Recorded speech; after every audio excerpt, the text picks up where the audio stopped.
1500 preloaded गानों वाला keypad phone धमाकेदार साउंड के साथ कारवा mobile. Hi, I'm Utkarsh Patel, and I'll be taking you through stories from mythology. This will be both Indian and world mythology. Some of them you might have heard, some of them you might not have heard. What I intend to do is not only tell its stories, at times even bring in the relevance of the story or maybe the genesis of the story. Kahan se aaya, kyun aaya, why is this story so common, why is this story not so common? So that is what I intend to do. And let's start with the first one today, and that is eclipse. Before we get into the actual explanation of how the Indian mythology saw eclipse, let us just understand how the other cultures saw eclipses. For example, the Chinese believed that eclipses happened when a mythical dragon tried to eat up the sun in the sky. The Chinese, for solar eclipse, means sun eat, the way they write it in their script, sun eat. When the eclipse occurred, the Chinese would make a lot of noise by banging pots and drums and bursting crackers, hoping that the noise created by them would drive away the dragon and spare the sun.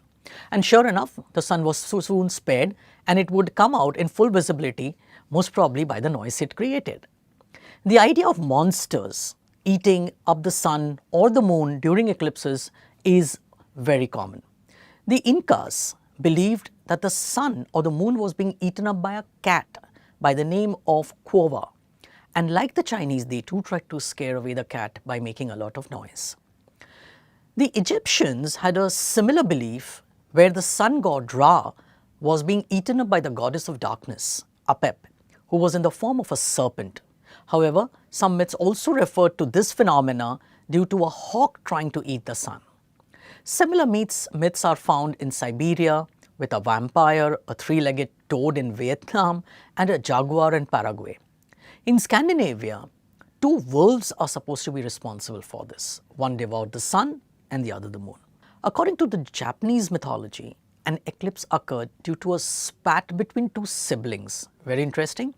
Amaterasu is a sun goddess.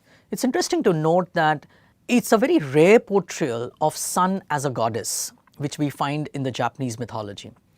Amaterasu had a brother by the name of Susanoo, a storm deity. Once Susanoo misbehaved with Amaterasu, and she got so upset that she went and hid herself in a cave. But this led to a world without light and warmth. The other gods then pleaded to Amaterasu, who would just not agree, till the gods tricked her to come out, and that's how there was light again. Since then, it is said that an eclipse happens when Amaterasu gets upset with her brother Susanoo and gets inside a cave, and the goddess shows up only on the request of the other gods. It's a very common theme across all myths is one of eating the other, violence, etc. But a Tahitian myth talks of love and is very different from the others. According to this Tahitian myth, La, the sun god, and Marama, the moon goddess, were in love. But whenever the two came together, the sun would get very hot. So La and Marama decided to separate, but also decided to meet once in a year. According to the myth, an eclipse occurs when the two meet. Thus, we see that nearly every culture, every civilization had its own version of an eclipse. Its slightly sinister connotations and the suddenness of it were all the reason why majority of the myths had eating or biting or devouring as the theme behind the phenomena, till of course science stepped in. Let us look at how the Indians saw eclipses. According to the Hindu myth, it has its origin in the famous episode of Samudra Manthan. As per the myth, the gods and the asuras got together to churn the ocean to get the wealth from the bottom of the sea. Amongst this wealth, the most coveted and of course the most awaited of all of them was Amrit, that is the nectar of life, consuming which would grant immortality. Both the gods and the asuras were after it, but both knew that they needed each other's might, strength to churn it out of the sea. When they finally got the nectar, Vishnu took the form of Mohini, the enchantress, and asked all of them to stand in a queue, and she would serve it on one by one, with the idea of course, not serving it to the asuras at all.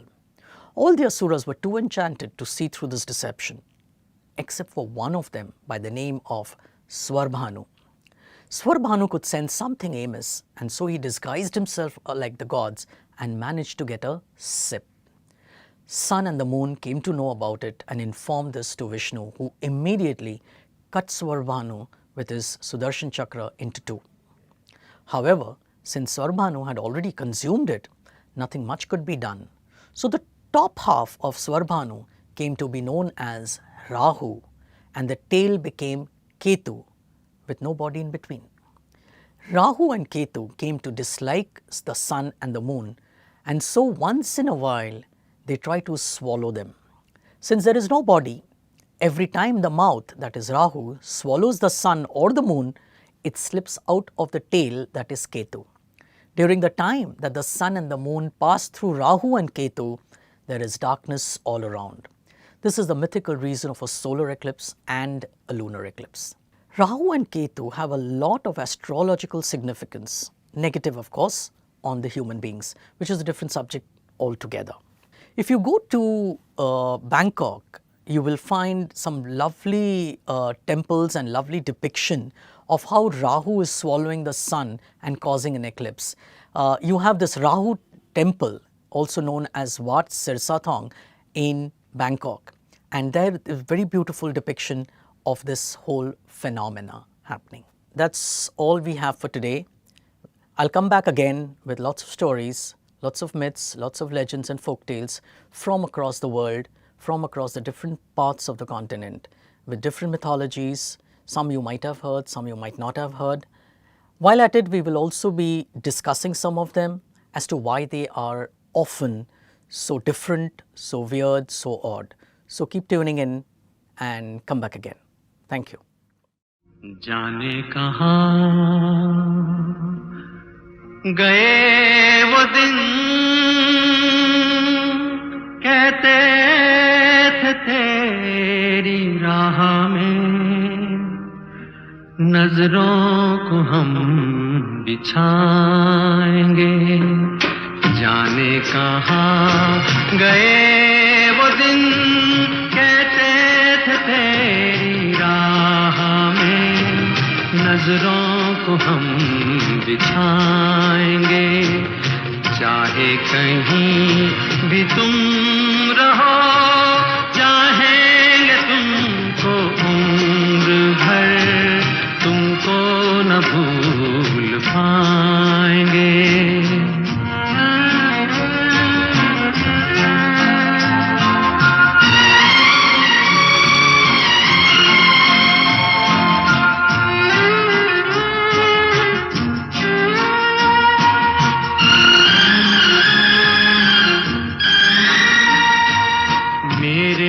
कदम जहाँ पड़े सजदे किए थे यार ने मेरे कदम जहाँ पड़े सजदे किए थे यार ने मुझको रुला रुला दिया जाती हुई बहार ने जाने कहाँ गए वो दिन कहते थे तेरी राह में नजरों को हम बिछाएंगे चाहे कहीं भी तुम रहो चाहेंगे तुमको उम्र भर तुमको न भूल पाएंगे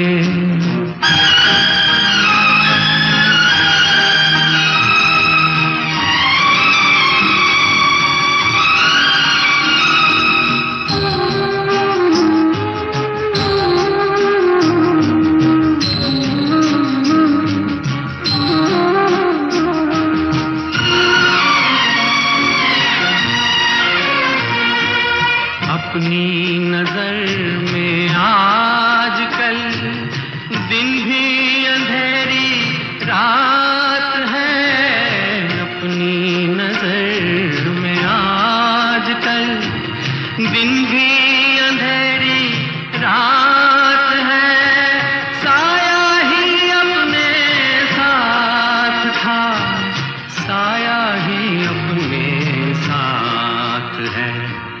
जाने कहाँ गए वो दिन, कैसे थे तेरी राह में, नजरों को हम बिछाएंगे, चाहे कहीं भी तुम रहो, चाहेंगे तुमको उम्र भर, तुमको न भूल